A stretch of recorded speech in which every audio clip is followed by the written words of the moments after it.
बिस्मिल्लाहिर्रहमानिर्रहीम। Dear students, subject verb agreement हमारा topic rule number 35 आज हम डिस्कस करेंगे, जो कि इट एज अ सब्जेक्ट के बारे में है कि इट का वर्ड अगर सब्जेक्ट के तौर पर आए तो हम उसको कैसे डील करते हैं। ये भी देयर की तरह से ही होता है तकरीबन, यानी कि इसका कोई ख़ास मीनिंग नहीं होता सब्जेक्ट के तौर पर।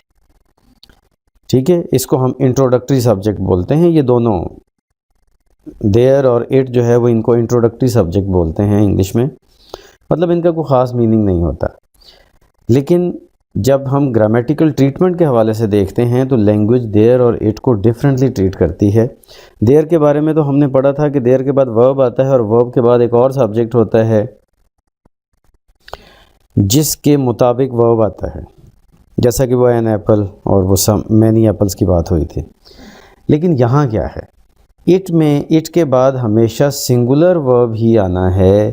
बाद में बेशक एक प्लूरल नाउन लगा हो या सिंगुलर नाउन लगा हो, उससे फ़र्क नहीं पड़ता।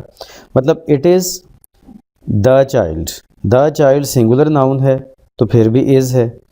It was the children plural noun है तो फिर भी वॉज है, सिंगुलर है। ठीक है।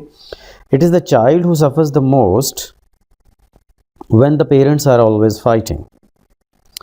और it was the children who helped the stranger. It was the children. तो अब आप ज़रा देखिए इसमें कॉन्सेप्ट क्या है कि इट के साथ हमेशा सिंगुलर वर्ब ही आना है। बाद में जो नाउन हो उसका सिंगुलर या प्लूरल होने से कोई फ़र्क नहीं पड़ता।